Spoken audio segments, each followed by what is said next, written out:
ওই বান্দা পাগল পারা হইয়া তামাম কিয়ামতের ময়দান বিচরণ দিবে। মায়ের কাছে চলে যাবে, মা গো কিয়ামতের ময়দানে আটকায়া গেলাম, কিয়ামতের ময়দানে আসামি হয়ে গেলাম, জাহান্নামের আসামি হয়ে গেলাম। আম্মা জান, তুমি আমার আদরের মা, আমার কষ্টে ব্যতীত হইলা, আমার দুঃখে দুঃখিত হইলা, আমার সুখে সুখী হইলা, আমার বিপদে ঝাঁপিয়া পড়িলা, আমার বিপদে দৌড়ায় আসিলা। তোমার নেকের অভাব নাই, তোমার নেক আমল থেকে একটা নেক আমারে দাও। একটা নেক যদি পাওয়া যায়, তোমার আদরের সন্তান জান্নাতি হয়ে যাবে। মা বলবে, বাবারে দুনিয়ায় আমার কোনো বিবাহ হয় নাই, দুনিয়ায় আমার সন্তান ছিল না, যদি থেকেই থাকে এখন আর সন্তান নাই, এখন আমি আমার নিজের ইয়া নফসি ইয়া নফসি, আমি নিজেই তো আল্লাহর বিচারের কাঠগড়ায় দাঁড়ায় গেলাম। উল্টা তোমার নেক গুলা আমারে দিয়ে দাও, আমি জান্নাতে চলে যাই। আল্লাহু আকবার।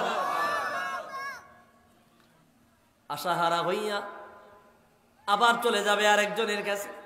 যাইতে যাইতে গিয়া দেখিবে একটা লোক মাথার মধ্যে হাত দিয়া চিন্তায় বসে আছে। গিয়া বলবে, ভাই কিসের চিন্তা করেন, কেন চিন্তা করেন? বলে, ভাই আমার চিন্তা অনেক বড় চিন্তা। তুমি কেন চিন্তা করো, কেন আসছো বলো? আল্লাহর বান্দা বলবে, ভাই রে আমার জান্নাতে যাওয়ার সমস্ত টিকিট প্রস্তুত হয়ে আছে, আমি জান্নাতে যাওয়ার জন্য রেডি হয়ে আছি, আমার সব কিছু রেডি আছে। একটা বাধা আমার আটকায় রাখলো। বলে, কোন বাধা আটকায় রাখলো? বলে, আমার নেকের পাল্লা বদের পাল্লা প্রায় সমান সমান, আমার জান্নাতে যাওয়ার জন্য মাত্র একটা নেক দরকার। একটা নেক পাওয়ার জন্য তামাম কিয়ামতের ময়দান বিচরণ দিয়েছি, একটা নেক আমি কারোর কাছে পাইলাম না। মায়ের কাছে গেলাম, মায়ের কাছেও পাইলাম না। বাবার কাছে গেলাম, বাবার কাছেও পাইলাম না। আত্মীয় স্বজনের কাছে গেলাম, সেখানেও একটা নেক পাইলাম না।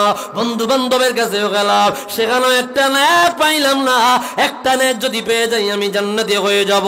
ওই আল্লাহর বান্দা হেসে নিয়ে বলল, এরে বান্দা রে, আমার কোন নেক আমল নাই, আমার আমল নামায় গুনাহ ভরা, তবে আমার আমল নামায় নেক আছেই মাত্র একটা। একটা নেক দিয়া আমি আল্লাহর জান্নাতে যাইতে পারবো না, আমার জন্য জাহান্নাম অবধারিত হয়ে গেছে। আমার ওই একটা নেক তুমি নিয়ে যাও, ওই একটা নেকের বিনিময়ে যদি তোমার জান্নাত হয়, এটা আমার জন্য বড় উত্তম হবে। একটা নেক তাকে দিয়ে দেওয়া হবে, তাদের উপরে আল্লাহর আলাদা দয়া আছে। ওই একটা নেক নিয়ে বান্দা আল্লাহর কাছে যাবে, আল্লাহ তুমি বলেছো নেক যদি আনতে পারি তুমি আমারে জান্নাত দিবা। বলে, আনছনি? কয় আনছি। কয় কই? কই তো। কে দিছে? আল্লাহ জাহান্নামের কিনারা যায় দেয় এক লোক কাঁদতেছে। আমি জিগাইলাম, কেন কান্দেন? ভাই আমার জাহান্নাম অবধারিত হয়ে রয়েছে, আর নেকই আছে একটা। কয়টা? আমি এই একটা দিয়া তো জান্নাত যাইতে পারতাম না, তো এটা তুমি লইয়া যাও, তুমি কমপক্ষে জান্নাতে যাও। আল্লাহ কয়, হ্যাঁ ডাইক কেন? সুবহানাল্লাহ বলবে না? খেলা ঘুরছে নি? হ্যাঁ রে, আরে ডাইক আনছে কি? আল্লাহ রায় তো দিয়েছেন একটা জাহান্নামে, ওন আবার কিল্লাই ডাকছে। আল্লাহ বলবে, বান্দা তোমার একটা নেক কোথায়? বলে, আমি দিয়ে দিয়েছি। কেন দিলা? বলে, তার নেক লাগবে একটা জান্নাতে যাওয়ার জন্য। আমি চেয়েছি তার যদি জান্নাত হয়ে যায়, এতে তো ক্ষতির কিছু নাই, আমি তো এমনি জাহান্নামে যাব। আল্লাহ বলবে, বান্দা তুমি ঈমান নিয়ে দুনিয়া থেকে বিদায় নিলা, তোমার ভিতরে ঈমান আছে, আমল ছিল না। আমার ওই বান্দার ভিতরে ঈমান আছে, আমল ছিল না। তোমরা একে অপরের বন্ধু হয়ে গেলা, একে অপরের বন্ধু হয়ে গেলা।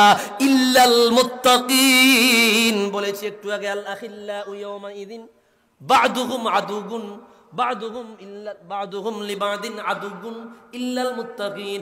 সবাই একে অপরের শত্রু হয়ে যাবে। মুমিন মুসলমানেরা, পরহেজগার মুত্তাকিরা একে অপরের বন্ধু হয়ে যাবে। তুমি তাকে ভালোবাসিলা, তার বন্ধু হয়ে গেল। তোমার একটা নেক তাকে দিয়া দিলা, আমি আল্লাহর জাতের কসম, ওই একটা নেকের বিনিময়ে আমি আল্লাহ তোমাদের দুজনকে জান্নাতের মেহমান বানায়া দিলাম।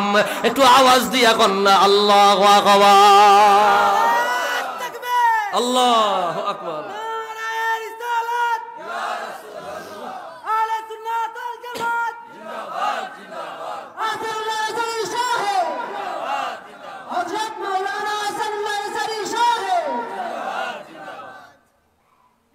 মুমিনেরা কিয়ামতের ময়দানে বন্ধু হইয়া দাঁড়াবে।